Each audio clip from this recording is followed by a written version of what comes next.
Have one suggestion for you అని సిద్ధు జొన్నలగడ్డ చెప్పిన మాటల్ని చాలా సీరియస్గా తీసుకున్నారు నటి పూజా హెగ్డే. అయితే సిద్ధు ఆ సజెషన్ ఇచ్చినప్పుడు అక్కడెక్కడో మంచు కొండల్లో ఉన్నారు. కానీ తానెక్కడుంటే అక్కడే ఆ మాటను ఇంప్లిమెంట్ చేస్తున్నారు నటి పూజా హెగ్డే. ఇంతకీ సిద్ధు ఏమన్నారు, పూజ ఏం చేస్తున్నారు? ముందైతే సిద్ధు చెప్పిన మాటల గురించి వినేయండి. విన్నారుగా, అది సంగతి.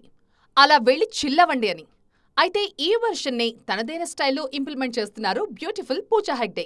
నచ్చినంతసేపు పడుకోవడం, ఉన్న చోట గెంతులేయడం, సినిమాటోగ్రాఫర్ చైర్ని కబ్జా చేయడం. ఒక్కటేంటి, పూజ అల్లరిని చూసి ఫిదా అవుతున్నారు నెటిజన్లు. చోట చోట సరదాలు లేకపోతే లైఫ్ ఏం బాగుంటుంది అంటూ కొంటెగా కన్నుగెడుతున్నారు మిస్ హెగ్డే. తాను ఎక్కడుంటే అక్కడ మోత మోగిపోవాల్సిందే అంటున్నారు ఈ భామ. అంతెందుకు, ఆమె సెట్లో ఉంటే ప్లేలిస్ట్ నాన్ స్టాప్గా సౌండ్ చేస్తూనే ఉంటుందట. అంతగా మ్యూజిక్ ని ఇష్టపడతాను అంటున్నారు మేడం పూజ. ప్రస్తుతం తమిళంలో సూర్యతో ఒక సినిమా చేస్తున్నారు పూజ. నార్త్ లోని కొన్ని సినిమాలున్నాయి. త్వరలోనే నాగ చైతన్యతో ఒక సినిమా చేయడానికి కమిట్ అయ్యారు. కెరియర్ లో సక్సెస్ కొత్త కాదు, గ్యాప్ కొత్త కాదు, ఫెయిల్యూర్స్ అస్సలు కొత్త కాదు. అలాగని డీలా పడిపోతే ఎలా?